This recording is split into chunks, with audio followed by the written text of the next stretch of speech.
Pika tokubikira moko twavana tata nzambi kyambote munkumbwa se mwane tata mwanda velela munkumbwa se ye mwana ye tata mwanda velela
tulendele kutufuanda sedito wanzambieto beto bana bakutukulombela bakafulu watusikilikisa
Tusamba. Ensambu za mfumu wetu Yesu Kristo, yezola kwa nzambi wa siditu, ye untwadi ya mwanda velela bika wa kalanga yetu, tukawa kwa yelemvu, seye mwane mwanda velela. Amen.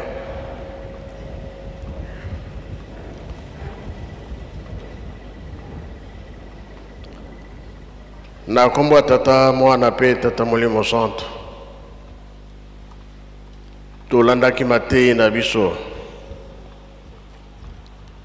papa pasteur mutate ya biso abandaki na banzembo bayuda akena mibeko mikanda na ye asuka toyokaki tobomba tosalela po mokolo wana tobika pona lelo tole nzoto tomeli makila nkolo isu panzela ezali kaka mibale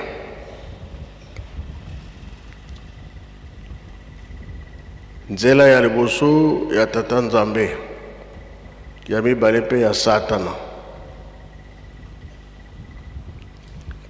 kasi motama ya nkolo Yesu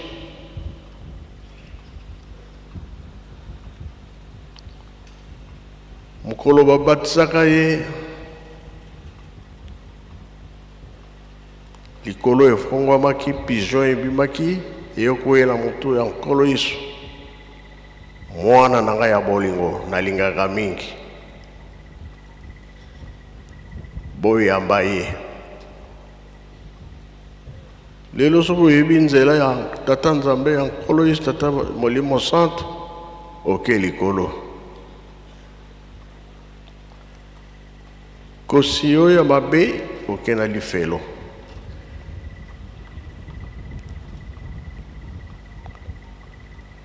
toyebi ke nkolo Yesu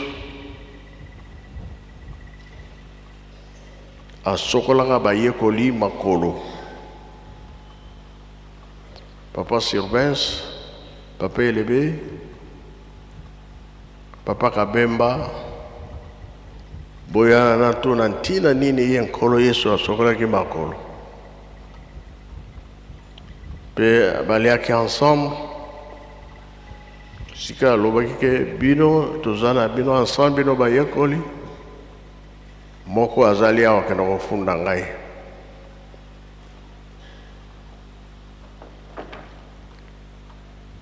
bato nyonso batali nkolo Yesu bamituni nani yango akenda kofunda nkolo Yesu ye moko alobi oyo tokolea na esani moko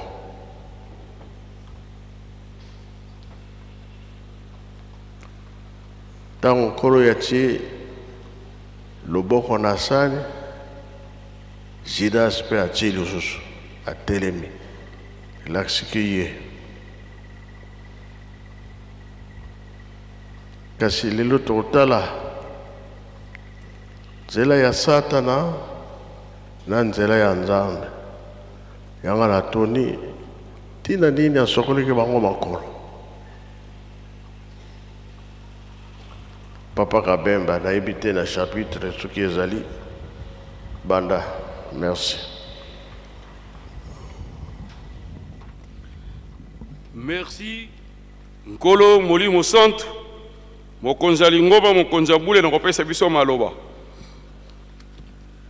tolandi elobeli ya tata mokonza bule mokonza lingomba ete nkolo Yesu asokolaki bayekolele makolo Jean chapitre 13 verset 1 à 17 nega pesele biso tokosoka na poske ngonga ezali musika Yohani mokapo ya 13 na nzela ya yambokino 17 etangeli ezali boyi na kombo tata ya mwana pe tata Molimo Santo Yesu asukoli makolo ya bayekoli na ye fête ya koleka ekomaki pene pene Yesu ayebaki ete tango na ye ekoki po alongwa na mokili mpe akende epai ya tata azalaki kolinga bato na ye oyo bazalaki na mokili azalaki kolinga bango mingi penza ti na suka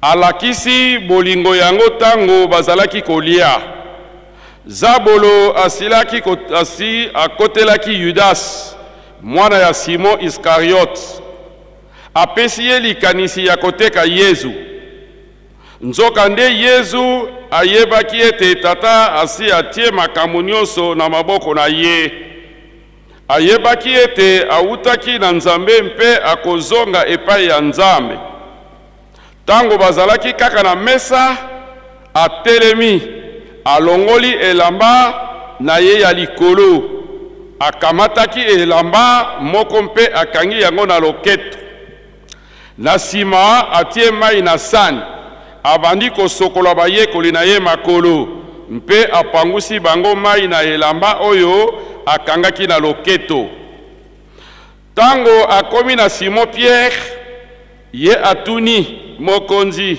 yo okosokola ngai makolo Yesu azongiseli ye likambo nazali kosala sikoyo oyebi ntina na yango te kasi okoyeba yango sima Pierre alobi na ye osokola ngai makolo ekokaki kosalama ata moke ata mokolo moko te. Yesu azongiseli ye, soki nasokoli yo makolo te okozwa bolamu na ngai te. Simon Pierre alobi na ye, mokonzi, soki bongo kosokola ngai kaka makolo te, kasi sokola ngai pe maboko na mutu. Yesu alobi na ye, moto oyo asi asukoli nzoto mobimba, asi akomi peto, asengeli kosokola bobele makolo. Bino pe bozali peto, kasi bino nyonso te. Yesu ayebaki moto oyo akoteka ye. Yango wana alobaki bozali peto, kasi bino nyonso te. Tango asilisi kosokola bango makolo, alati elamba na ye ya likolo mpe aye kovanda na mesa. Alobi na bango, boyebi ntina na likambo oyo nasali bino. Bino bobengaka ngai motei mpe mokonzi. Bolobaka malamu, mpo nazali motei mpe mokonzi. Bongo soki ngai mokonzi mpe motei nasokoli bino makolo, bino pe bosengeli kosukola na makolo bino na bino. Napesi bino ndakisa po bino pe bosalaka ndenge ngai nasali bino. Nazali koloba na bino ya solo, mosali aleki mokonzi na ye mpe mokonzi na ye te, mpe Toma aleki moto oyo atindi ye te. Lokola boyebi yango, soki bosali ndenge wana bokozala na esengo mingi na nkombo na Tata na Mwana pe Tata Molimo Santo. Tozali na ngonga te ya kokende musika tosi tolangi likambo. Nazali kosala kaka rappel ya likambo moko oyo ndenge ye moko nkolo abusala asali yango. Likambo oyo nkolo asalaki ezali elakiseli ya komikitisa mpe ya bolingo. Humilité, komikitisa mpe bolingo kati la bato. Ndenge tokozala zale alakisaki biso ndakisa. Ndenge nini tokovanda kati na biso. Na yebite biso nyonso tozali na kati na tempelo na mokolo malelo elakiseli oyo tongi tokosalela kango. Nzoka nde ezali elakiseli monene. Nkolo Yesu yambo ete akabola na bana na bandeko na ye, bana na ye oyo azalaki na bango bantoma, asalaki makambo mibale ya minene na suka. Mpe apesaki yango lokola recommandation ete bosalaka bongo mpona kokanisa ngai. Yango nalobaki te kosala azosala kaka rappel ete biloko mibale oyo nkolo Yesu atikali koyebisa bana na ye na ntango wana te biso nyonso continuité tokobana kosala bongo. Ya liboso yango oyo alakisi elembo ya bolingo pe akomi kitisa. Toyebi te eske biso bato tozali lelo na kati na tempelo, eske likambo ya komi kitisa ya bolingo katikati na biso nde ezali? Eske tozana yango solo? Mutu mutu akota na kati ya conscience na ye mpota yeba solo likambo nkolo asali. Abinga nazali mokonzi nazali motei. Mena sokoli bino makolo na lakisi bino te bino na bino botika osokola ndenge wana. Ezala na ba famille na kati na libala na kati na bana batata na bana, eske likambo oyo bolingo ezali kati na biso?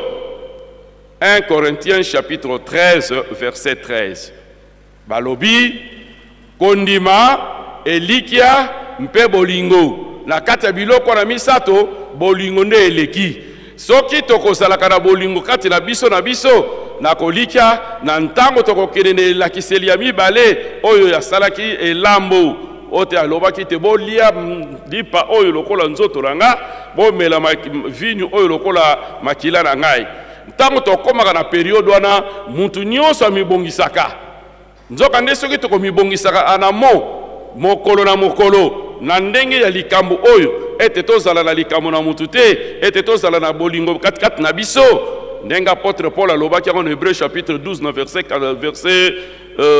14 ete tozala na kimia na mutu nyonso pe na boyenge bene soki te mutu moko te akomona Nzambe.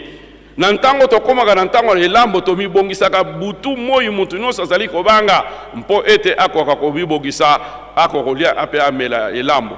mais ceux qui te salent quand na liboso ndenge la kisa kibiso le mokolo na mokolo to sala na bolingo ndeli kamu oyo mpasi 4 na biso ezalité yango la tata babama na ntina na likamo to sala yango na bolingo to lobi te bolingo nde eleki na kati na bango misato na ntina na kobongisa na elambo to lobi se tango bapesa to bobibongisa pona elambo soki na mibongisi te na sali lisum. Jacques chapitre 4 verset 17. Toyebi ke tomelaka elambo toyebi ke na mola boye toyebi ba yepe basala Kinshasa par exemple ba yebi ke tango bato bakobima na nkamba soki komela elambo mais tango bakomela elambo bato nyonso bakomela elambo te kasi pona ni bato bamela elambo te likamo emeleli elambo te esali 5 ans 10 ans mais okangama kaka na yango okolongolongo mokolo nini mpona kozala kolakisa bolingo nkolo alakisi bolingo mokonzi alongoli bilamba alati essume azwi elamba mosusu apangosi bato makolo alobi na biso tosalaka bongo mpona kolakisa komi kitisa mpe bolingo soki tokozala na yango likambo tozala yango mpasi ekozwa nzela na nkombo tata mwana mpe limusantu molibu tanto tata mo tosilisiwa na nkombo tata mwana mpe limusantu.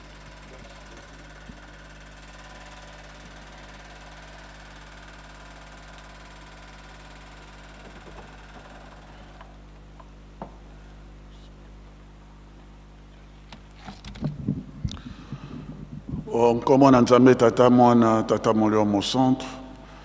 Merci tata molio mon centre papa Simon Kembango Kiangani na maloba.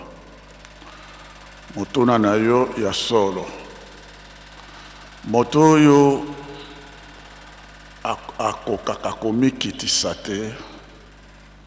Moto oyo azali na bolingo te. Azali moto na lolendo. Voilà. Donc, ce qui oyebi komi kitisate, ozamuto na lolendo. Et lolendo yangwana ezale lisumu ya masumu nyoso tourne bandeli orgueil. Ce qui likolo mpase kotaki na tina na Lucifer lolendo. Et ce qui pe tata Nzambe asepelaki na nkoko na biso adante parce que moyene mozimisi mongona akotaki kati na ye mwasi oyo opesaki ngai lolendo ye moto apesaki ngai yango wana naliaki yango kozanga limeni ya bonkonde mwasi mpo na nini osali boye nyoka moto akosaki ngai idem na kaya wapi ndeko na abi est-ce que yo taki nga kapita na ye orgueil moto yo ayebi komikitisa te azali moto na lolendo pase yaka kaka na nini na ntina na orgueil. Batata ba mama tango ekei likambo oyo biso tozali na yango mpona mokuse okoki kozala no mosali monene d'accord kasi makambo nyonso yo kosala il faut zwa nzela ndingisa parce que soki ozwi ndingisa te yo na Nzambe bokoyokana te. Tala Moïse mosala monene ya asali kasi akamati nzete linkenda oyo ezalaki na ye alobi ngai nakoki kopesa bino mai abeti mai ebibi bato bamelaki Nzambe alobi osenaki nzela na ngai te opesi nga lokumu te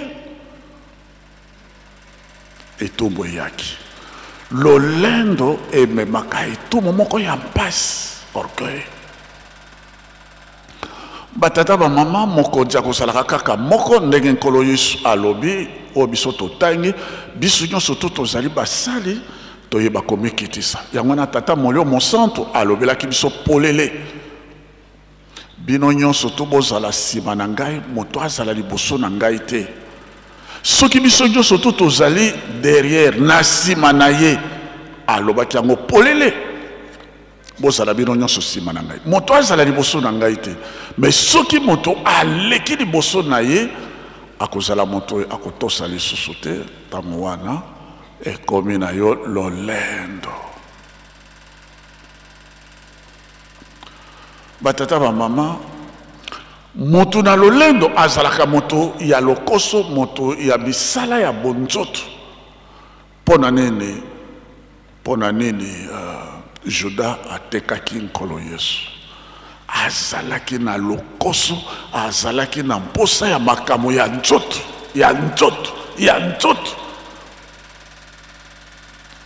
yango wana Lucifer pe akoti kaka na nzela na ye lolendo wana atrahir mpo na nini azwa mbongo me asalelaki yango te kuna atekaki nkolo Yesu na 30 pièces mawe epai na biso na tata kimbangu lontala atekaki tata kimbangu na 30 francs na kimpesi yango wana mpe ezalaki kaka na nzela wana nkolo Yesu bonzambe na emonana na ekulusu. Mais le prix de la trahison, l'olendo. Batata ba maman, pour na kosilisa to rappeler kaka. Papa dialonga na kyanga ni biso nyonso to yebi to kena na ba détail te, mokolo mosusu ezali ki kati na biso. Mais kokena na ye azali kokene atikaki biso makamo mitano ezali lokola le testament ya papa dialonga na kyangani likamo ya liboso o biso to ko retenir na maye papa dialonga na tikaki biso alobi na biso boye sakola na mokili mobimba ete tata kimbangu azali molimo mosantu tata molimo mosantu. Avant cela il a fixé définitivement la vraie date de naissance de Jésus de Nazareth, le 25 mai, au Yemoko à Botamaki. Parce que kuna na bayuda a pesaki liloba. Alobi, papa teibiso lelo, a soukaki na verset 28, ngana kei na Matthieu chapitre 26 verset jusqu'au 28, a soukaki, ngana kamati 29. Nakomela lisusu mbuma na vino yote kino nakomela yango mbala ya mibale elongo na bino na kati na bokonzi ya tata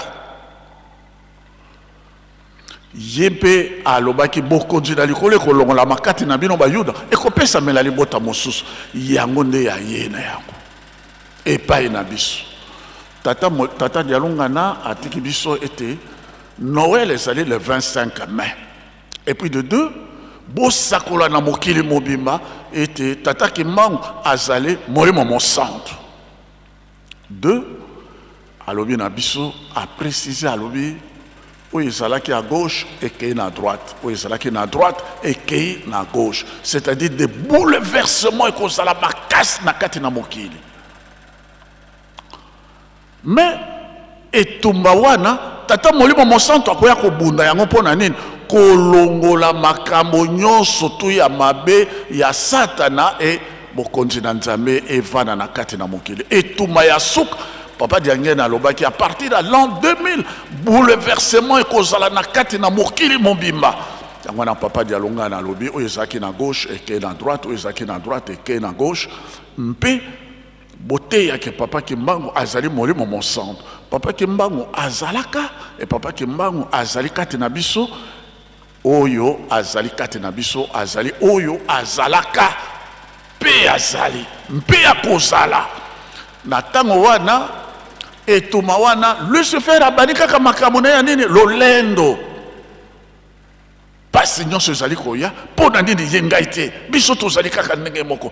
Tout ça est 1 Jean chapitre 2 verset 23 kuna balobi ba oyo mozimisi boyo bazalaki kati na biso balongwe bakei kuna mpo na nini bakoki supporter te komona kotosa. Toujours la trahison, c'est toujours à la base ya lolendo.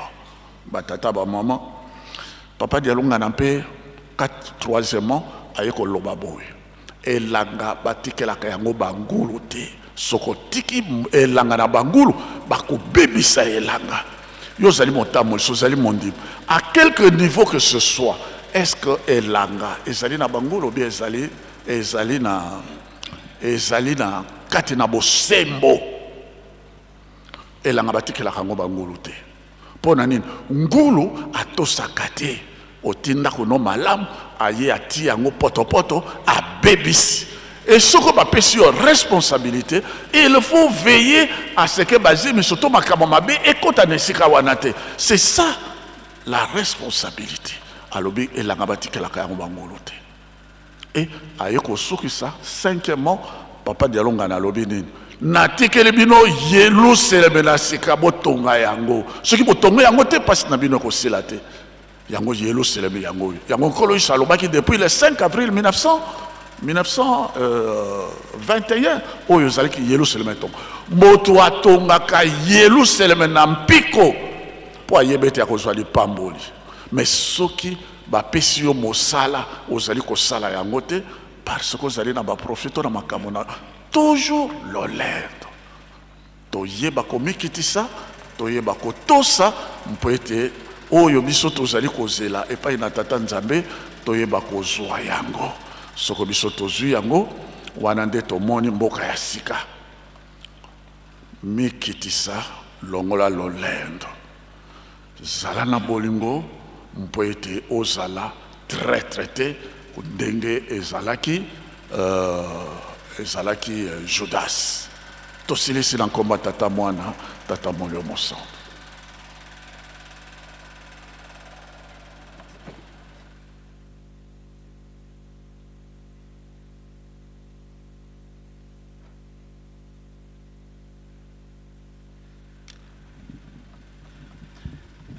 Merci Yahweh pona maloba na kombo ya tata mwana pe molimo santo tolandi exhortation ya Nzambe na biso par rapport na mokolo malelo pe introduction na ye par rapport na communion lelo tolenzoto pe tomeli makila ya nkolo na biso Yesu Kristo ezali eloko ya motuya na kibondimi na biso en tant qu'église. Et nkolo Yesu ye moko apesi valeur ya communion to importance na Jean chapitre 6 verset 54 à 56 ete oyo akolia nzoto na ngai pe akomela makila na ngai na kopesa ye bomo ya seko la vie éternelle.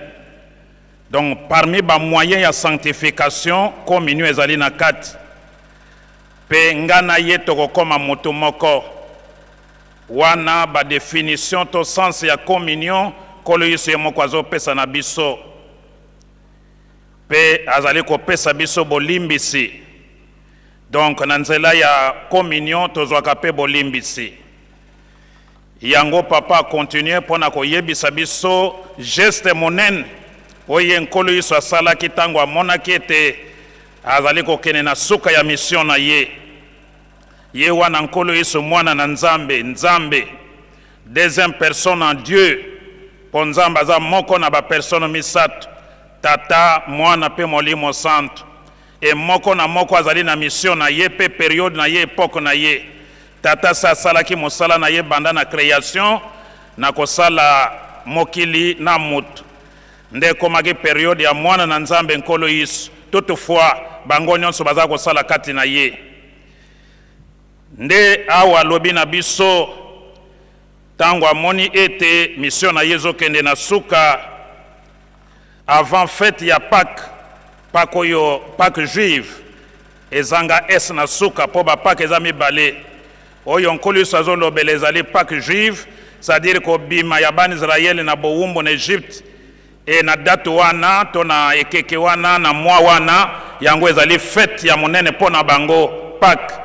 Mais Pâques avec est ezali ko lakisa double événement ko kufa pe ko sekwa ya mwana na Nzambe wana Pâques chrétienne to ya biso bandimi mais awa nkolo Yesu lokola moyuda bien que Nzambe alataki nzoto nde azali kokende na Jérusalem na fête nyonso ya Pâques azali komata na Yerusalem ndenge pe bapapa bango misato na ba fête nyonso minene bazali komata na nkamba Yerusalem yango papa azali koteya biso pe lelo na ba fête nyonso minene to mataka na Yerusalem nde awa balobi na biso lokola ya alingaki bayekoli na ye mingi yango abengaki bango pe alongolaki elamba na ye azwaki mai na mwa sani atie mai abandi kotia elamba ngo na mai abandi kosokola makolo ya bayekoli na ye pe na suka pe apangisi yango lisusu.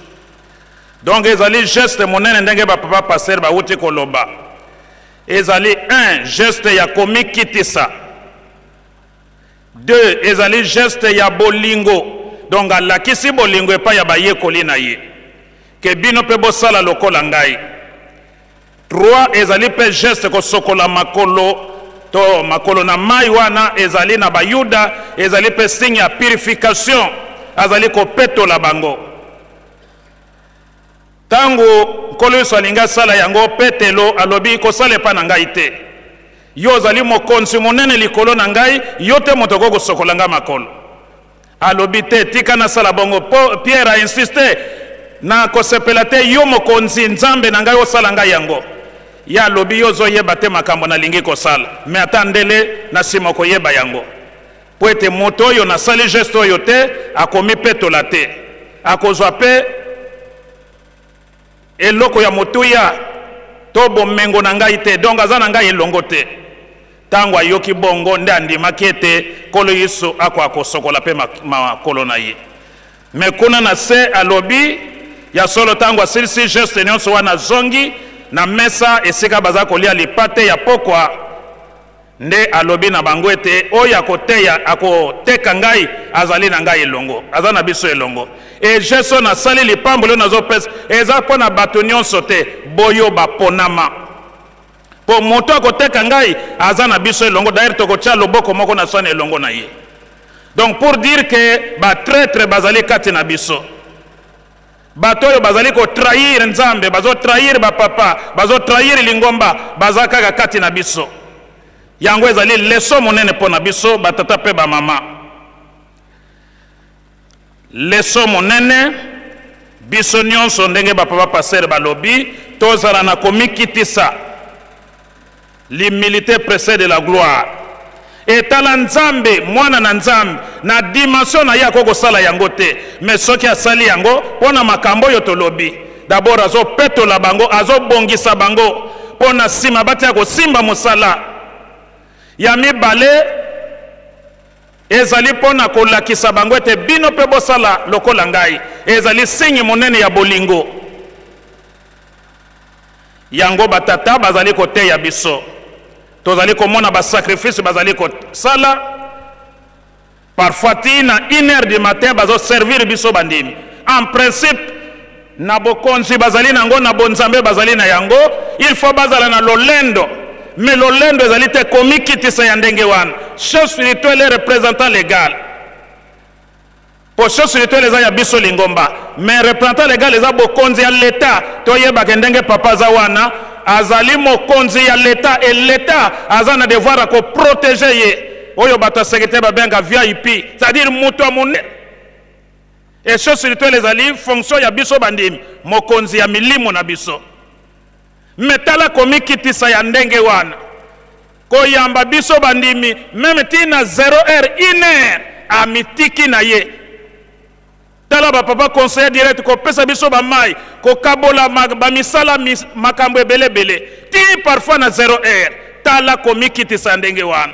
Donc pour dire que to land exemple na bango ya komikitisa pe ya ko servir to sale la baninga to michate lokola bakonzi ndenge ye moko nkolo alobi ete maître to serviteur aleki maître na yete mwana mosala aleki mokonzi na yete c'est-à-dire bazali likolo na biso mais malgré yango bamikitisi na bango nde yango leso monene apesi biso na suka kuna ete oyo na pesi bino lokola exemple lokola ndakisa po bino pe bosalaka bongo ndenge papa diangenda aza koloba ete je m'aide en aidant les autres ntango nazali kosunga baninga nazali komisalisa nga moko c'est-à-dire to longola lolendo ndenge alobi mpe na sete oyo ayambi oyo batindi ayambi ngai mais soki moto aboyi koyamba oyo nga natindi c'est-à-dire aboyi koyamba ngai toyambaka mpe baye nzambe atindeli biso po ete mapambole na ye ewumela seko kati na biso. Nakanisi leso ya monene yango wana tozala na komikitisa ndenge bapapa bazali na komikitisa tolanda exemple na bango tangini nefu ya mfumu wami papa oyo tokoko bakisa moke yango wana kombo tata mwana pe molimo sa.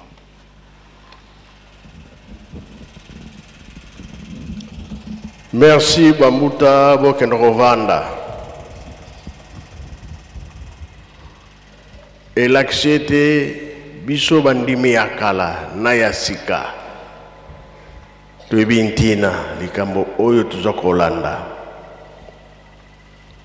Pona yo nzela. Nzela ya tata Nzambe na ya Satana. Oya Satana ememaka bato na lifelo. Oya Nzambe ememaka bato na likolo. Yango nkolo Yesu alobaki ete nake kobongisela bino ebisika. Kuna nazali bino nde bokozala kuna. Epai ya tata bakiti eza ebele. Soki tosambelaka ntina ezali tata Nzambe atindaki mwana na ye. Tata molimo aye kotala. Po nkolo Yesu alobaki ete kende kolamusa musala ya tata te tata molimo santo ayelaki. Communion nzoto ya nkolo Yesu makila ya nkolo Yesu oyo esalami tobatela oyo bozoteya biso po tolonga. Nkolo Yesu ntango azengaki na likolo nzembo ba Yerusalemi bazelanga bayembaka kuna ezulu. Soki bozali boyemba nano nalanda nzembo wana.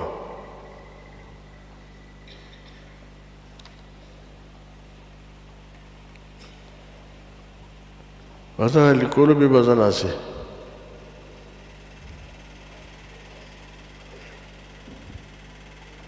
Baza te. Baza likolo.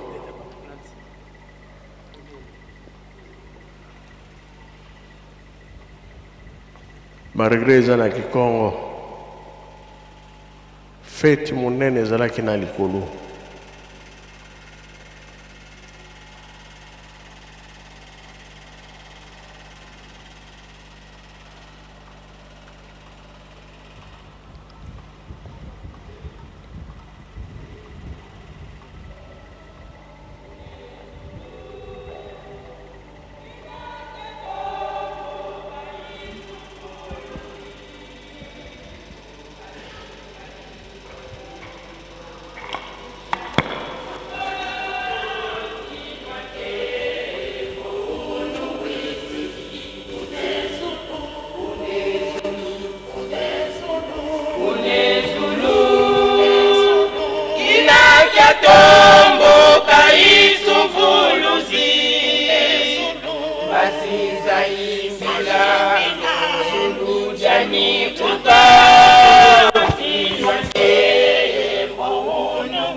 Una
Merci Yerusalemi. Fête mon aîné Zalaka Konana Likolo. Bange. Yaroto Sajarata, union fête na fête. Kumi Satatan Zambe Nkolo Istatamuli Monsanto. Tenge ya Lobaki. Yango za Kolanda. Yango tozo Kosalela. Ba papa bango misatu. Batei biso mingi, surtout na 5 mois. Pokacha tata Nzambe monanaki. Satana azaki na kanda me alobi toka bwana kaka. Papa diangenda zoe ya yo otia bilembo. Ngape na zoe ya ngai na okena bango lifelo. Na biso eloko monana kia wana kati ankamba carte d'Afrique elebo monene oyo toza kozela makambo eza koya yango alobi totonga kaka Yerusalemi tozali bandimi tozali bacroyant tozo français motu te motu na motu ayebi ndenge azo salela misala na ye pour ce que okufi oyebike nazalaki mondimi nazalaki croyant bakoyamba ngai yango wana tomipesi lobi bayambaki bandimi na biso ya kala totelema na likambo oyo makasi ya bolingo mibeko misala nde tokolonga tosilisi na kombo tata mwana pe tata Molimo Santo. Amen. Bika twakubike no moko twatonda lusiku musu ye lusia musu tutambuli kwa tata Nzambi